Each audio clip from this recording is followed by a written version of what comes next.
And the start list: Ukraine, Australia, Great Britain, Netherlands, Romania and Switzerland. So over on the far side, the 4 Ukrainians done a fantastic job to get to the final. Selivanov, Grin, Mazur and Boklazenko up in the bows for the Ukrainian team. Australians, there's Jack O'Brien, Jack Hargreaves, Spencer Turin and Alex Purnell looking round up in the bow seat.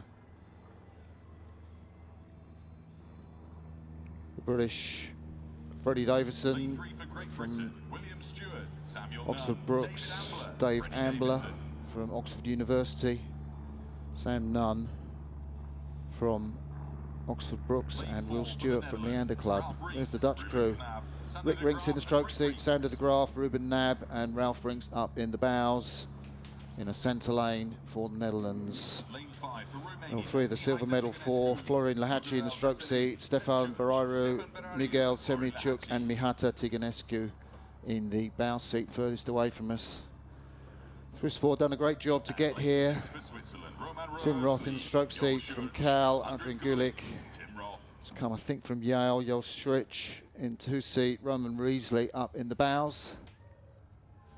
Got a great series of races together since they came together in July, late. Great Britain, the Netherlands, Romania, Switzerland. Yeah, that Swiss crew very much improving as they come together. They're on that side lane in lane number 6. And all the crews, unsurprisingly, smoothly getting away. If anything, Great Britain weren't quite the quickest. Otherwise, the rest of it looked pretty much side by side, Sarah. Yeah, I think it might have been this crew, the Aussies, that just got their bow out into the lead.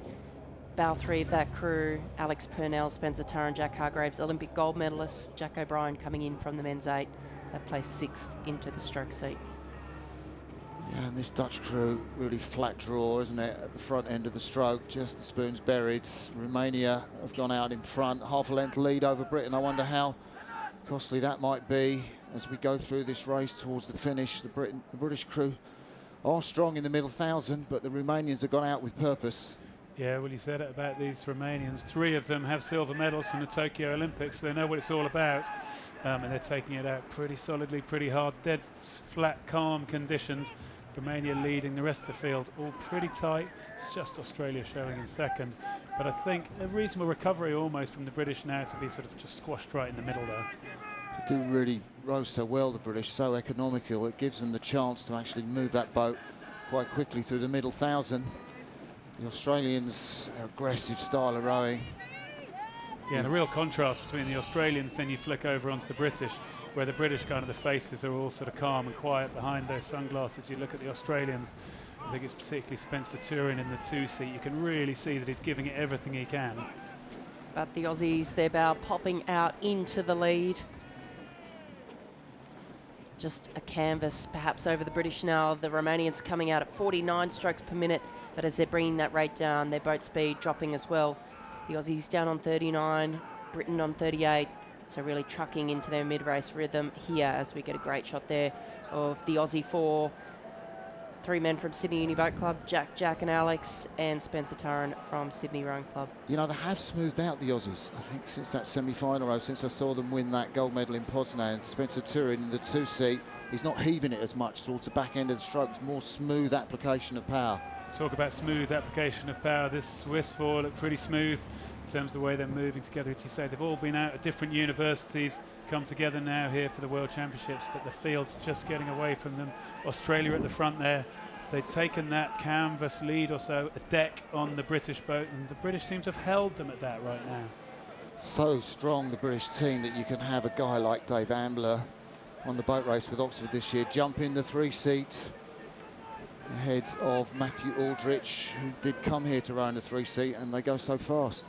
Yeah, important to recognise that the British have had to make a change earlier in the regatta, bring in the spare rower and still be up here as we see them through the 1,000 metres. Just about half a canvas now down on Australia. Crew from the Netherlands having a great row in bronze medal position. I think it's those 3 crews, Australia, Great Britain, Netherlands, that are going to be challenging for medals.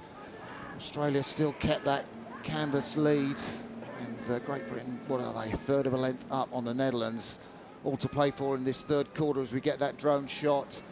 Great Britain, the Netherlands to their left, Australia to their right, just in the lead still. As we see, Australia still has the narrowest of leads over the British, but the British are starting to make their move. It's all going to come down to this second half of the race here. Who has a sprint, who has a gear to go? The Aussies up on 39, British up on 38, the Dutch next to them on 39. Yeah, so see the Dutch there in third in bronze medal position, but the British forward just having a good third quarter here. Such an interesting little race going on there. You've said it earlier, Sarah, 3 of these Australians, St Joseph's College, the stern pair of the British for St Paul's School, had such a dominant little run within British schoolboy rowing. Those rowers now here at the World Championships and putting that bow out into the leading position. Let's hear it for the 2 British. We don't often talk about them up in the bows. Will Stewart, formerly of Newcastle University. Sam Nunn, the Husky, coming in now, rowing for Oxford Brookes. And the British have had a great third quarter. And they've really done it just by rowing well, haven't they? Just a slightly lower stroke rate, really getting connected at the front end. As we come through the 1500, the British now in the lead, Australia in second, the Dutch still in third, but there's clear water back to those 3 trailing crews. They're going to have to do something pretty special if they want to get into the medals. So it looks like it'll be these 3 crews, perhaps a little pop-up there from the Australians, up to 40 strokes per minute, moving at the same speed as the British. Well, I almost feel like there's one more thing which needs to happen, which is everyone sprint for the finish line. As it is, the British have underrated the Australians. They're at 39 strokes a minute. The question will be when Australia kind of put the hammer down, whether they'll come back at the British now. We're getting towards those red boys. Here it is, 2:50 to go. Britain still at 40, Australia at 41. I wonder what's going to happen now. I haven't seen the British sprint, or I haven't needed to sprint because they've been so far in front, but now Jack O'Brien in the stroke seat, winding his crew. He does look like he's hanging on, but the Australians, no, are they making a move? I'm not sure they are. Britain with that half a length move, the Netherlands in third place on the left of your picture. Well, you saw it looked like it was hurting in that Australian 4. They're not able to come back. It's a half a length to Great Britain and getting bigger right now, and the Dutch looking good for bronze. It's the British crew out in front. He looks round for the line. Will Stewart, it's coming up soon, Will. Don't worry, you are soon going to be crowned a world champion. Will Stewart, Sam Nunn, Dave Ambler and Freddie Davison cross the line. Gold medal for them, Australia silver medal. The Dutch crew in third take a bronze. At the back of the field, it is the Romanians in fourth, the Swiss in fifth, and the Ukrainians come through in sixth place. Again, we saw an exhibition of perfect forwards rowing from the British men's four, as we did from the women. Yeah, just like the women's four, the British four there just had to sort of stay in their boat, stay in their lane, do what they do, and it was simple and it was effective, it was rhythmical. Got to be impressed really by Australia. They kind of did everything they could. I wonder what they're talking about there in the centre of the boat. But they took it to the British, they took it on, and the Netherlands here came back towards the end. There was one little race at the front for the medals, and then there were three other crews really back there for fourth, fifth and sixth. Well, that was an exciting race, wasn't it? We saw the British very conservative off the start. They kind of lost a metre or so. See it there in that start. These three crews on screen, Australia, Britain and the Netherlands, really putting themselves out into those three leading positions. It was just going to be who was going to take home which colour. Surprised maybe to not see the Romanians feature up in the race for a bit longer. Yeah, that's true. The Romanians third in Lucerne. 3 of that silver medal, 4 from Tokyo. Yeah, just maybe shows how things have moved on, really. Freddie Davison leans back.